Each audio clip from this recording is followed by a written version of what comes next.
In a lovely house in the forest, geologist Ish lives a peaceful life. One morning, he decides to visit the quarry to look for pyrite and ignores a call from his mother on his way out.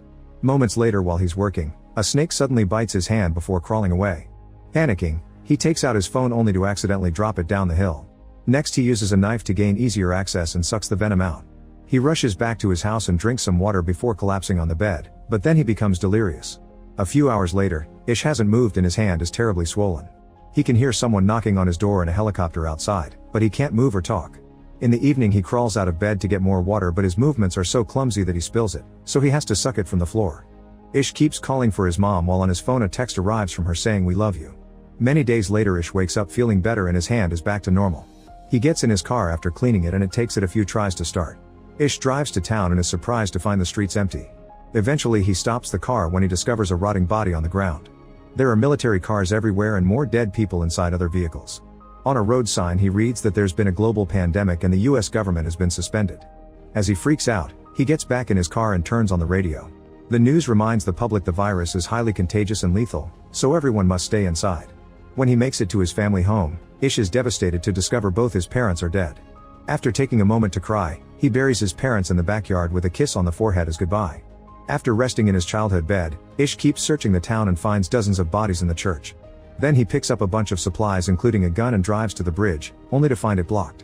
He screams in frustration before taking a different road to reach Las Vegas, which is also completely deserted.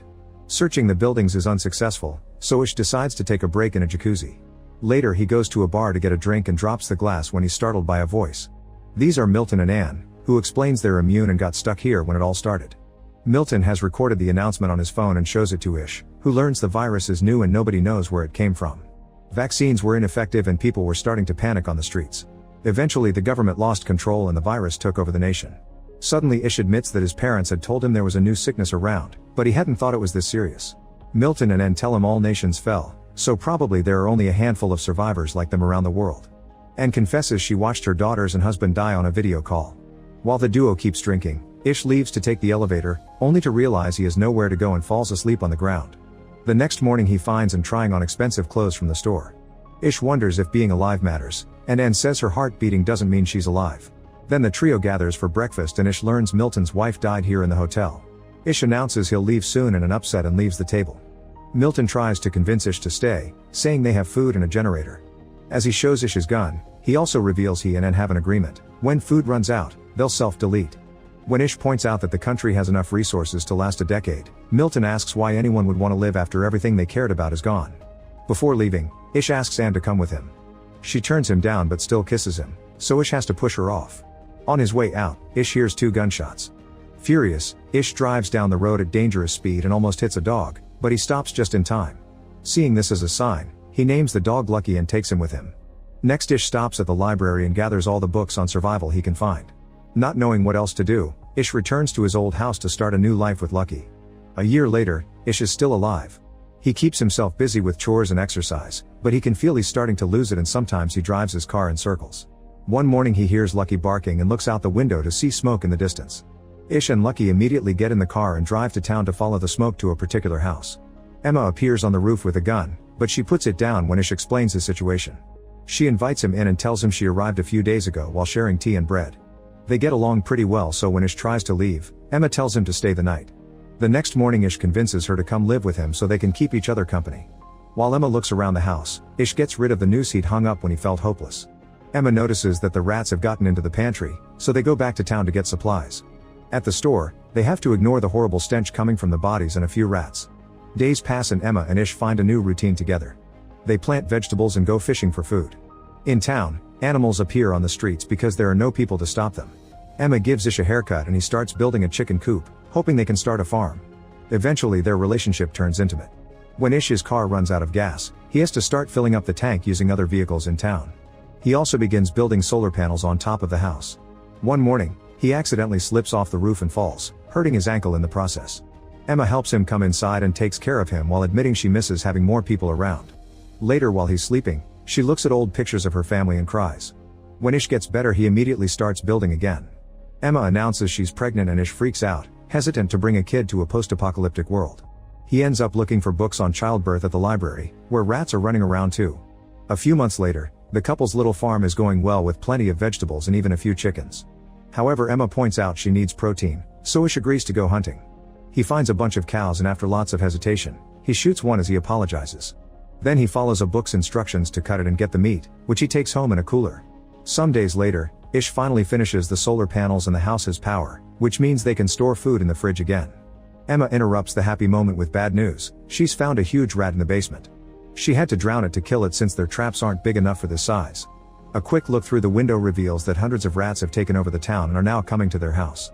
Ish realizes that the trash is attracting the rats, so he rushes outside to burn it all while Emma shoots at the rats that get too close. Unfortunately, Ish has to burn what is left of the cow as well. No matter what they do, the rats keep coming, so the duo runs back inside and starts working on sealing every door, window, and hole. Emma also pours lots of bleach into the toilet. A sudden crying noise reveals they forgot Lucky outside and he's being bitten by the rats. Ish has no choice but to open the door and quickly grab the dog before running back. It's just a second, but a few rats still manage to get in, and Ish tries to open fire. The bullet misses because they're constantly moving, so instead Ish begins killing them all by furiously smashing them with his gun. Afterward, Emma takes care of Lucky's wounds. This experience makes Ish afraid he may lose Emma during childbirth, so she finally confesses she gave birth to 2 daughters without complications. She lost her entire family on the same day because of the virus. A few months later, the rat infestation is finally under control thanks to the feral cats prowling in the streets. The couple can finally unseal the house and come out again. That day, Emma starts feeling contractions and gets ready to give birth. However, she discovers the baby's shoulder is coming out first. Ish wants to find the book that explains how to deal with this, but Emma yells at him and guides him on how to correct the position of the baby until the head is out first. This helps the birth go smoothly, and now they're the proud parents of a healthy baby girl. Feeling hope for the future again, Emma paints their address on a wall in town, inviting survivors to join them. This is seen by a mysterious person in the distance. 6 years since the pandemic started, Ish is driving alone when he accidentally hits a lion. He grabs his gun and gets ready to mercy kill it, but at that moment he notices someone watching him from the woods. He runs after this person and tries to grab her, so the girl tries to defend herself.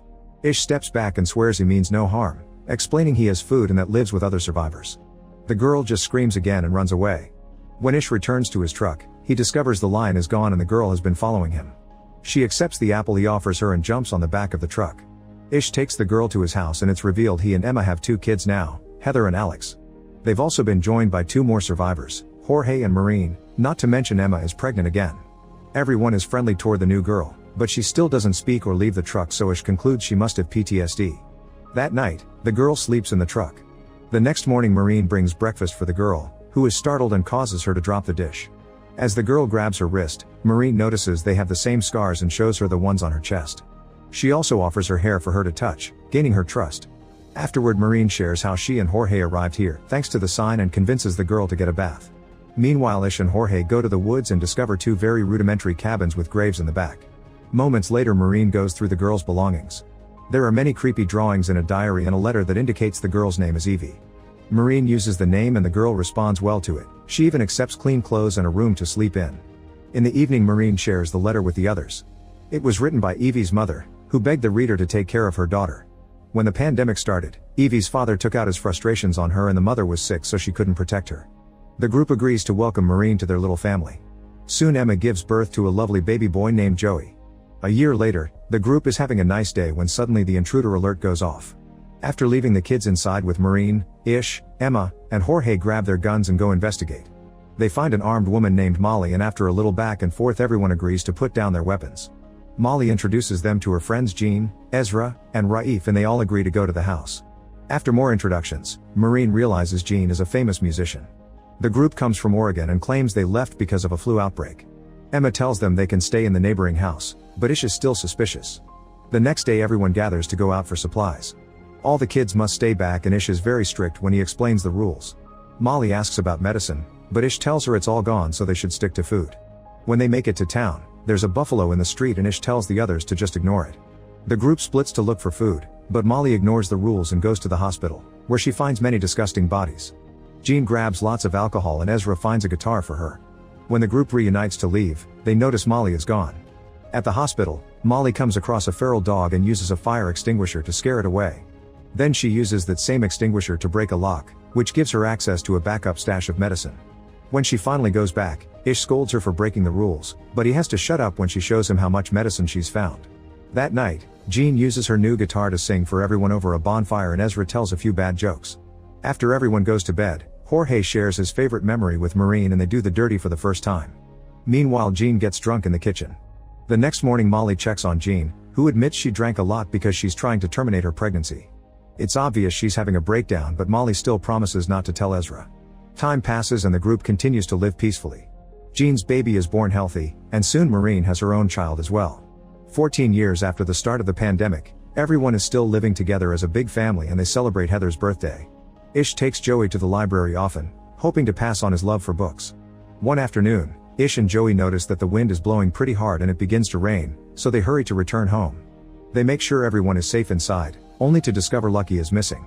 Ish goes looking for him and is devastated to discover Lucky has been killed by a fallen tree. Emma soon joins him and they cry together while clinging to the body. The next day, Lucky is buried in the garden. Later, Ish is watching the kids play when suddenly a mountain lion appears in the bushes. Ish tells the kids to run and jumps in to protect them, so the lion attacks him instead and begins mauling him. After so many years of silence, Evie begins yelling for help. Soon the other adults manage to rescue Ish and rush him to the hospital. Molly is a doctor, so he guides the group to help her with the injuries.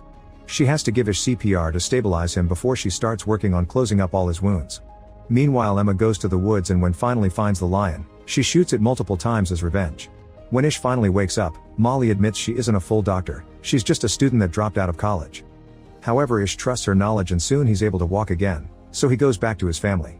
By the 17th year of the pandemic, Joey has become an excelling fisher and Ish is very proud of him, which makes Alex jealous. Raif and Heather are old enough to go looking for supplies alone, and while searching houses they're confused by many things from the old world. They get along well and soon they start dating. Eventually both teens are eager to see more of the world and after some discussion, their parents allow them to go. The teens fill a car with supplies and guns so they can be safe out there. Sometime later, Ezra notices that the plants are abnormally dry for this time of year. In the kitchen, Evie can't get water from the kitchen faucet and gets so nervous that she breaks the handle. A quick trip to the reservoir reveals that the water is gone because the area is going through a drought. The pipes are also rusted and broken because they haven't received any maintenance. If it doesn't rain soon, they only have a week left of water and that's only if they begin to ration. At that moment they see two vehicles passing by, so the group rushes back to the house in case these new people are dangerous. Minutes later, Charlie and Perry show up outside the gate with a canteen full of water as a peace offering. Charlie explains his group found a drill outside of Nevada and since then they've been drilling wells. They're willing to share this knowledge, so Emma finally opens the gate for them and both groups share a meal together. Ish agrees to exchange all his spare fuel for a well, so after lunch Charlie starts digging. The whole process will take around 72 hours. In the afternoon, Ish and Charlie go hunting together and Ish is startled when Charlie suddenly shoots behind him just to kill an animal. Charlie explains he's a very good shooter because he's had lots of practice and not just on deer. Later during dinner, Charlie shows off his scars and stares at Evie, who looks back with a clear discomfort that Ish notices. The next morning, Ish tells Alex not to help Charlie with the drilling because he doesn't trust the man, but Alex thinks his father is being unfair and ignores him. Ish tries to share his concerns with Emma, who thinks he's just being paranoid. Sometime later, Charlie has a tough time breaking through a layer of rock, but after lots of effort the drill goes through and the search for water continues. Ish has to watch how his family gets along with Charlie's group to the point they're all singing together. Upset and confused, Ish goes for a walk in the woods to clear his head, only to end up getting lost. That evening Charlie shares his cigarettes with Jean, but she turns down the liquor. Charlie gets rather pushy and only backs off when Jorge comes out of the house. Meanwhile, Emma is worried about her husband and starts getting ready to go looking for him, but at that moment Ish finally comes back. Emma scolds him for disappearing without a word and Ish admits he's worried about what may happen if they find water. The next day the drill finally goes deep enough and water bursts out of the ground. While everyone celebrates, Ish tells Charlie to take the fuel and leave, but Charlie says he likes this place more than he thought. After the well is properly installed, they throw a party to celebrate, but Ish is still worried. Emma asks Perry where her group will go next and Perry says she doesn't know because Charlie really likes it here. Later that night, Ish hears a woman screaming and looks around to discover Charlie coming out of Evie's cottage while his friend Silas is keeping watch. Charlie ignores Ish's concerns and returns to his RV, where Perry is mad at him too. At the same time Ish goes to the cottage and finds Evie crying because Charlie took advantage of her. Ish's family gathers to discuss how to deal with Charlie. They don't think they can just send him away because he'll probably come back, so they have no choice but to kill him. An argument ensues since some people think it's self-defense while others think it's murder. They decide to vote and everyone says yes except for Jorge, who changes his vote when Maureen insists. Afterward Ish goes looking for Charlie and asks him to leave.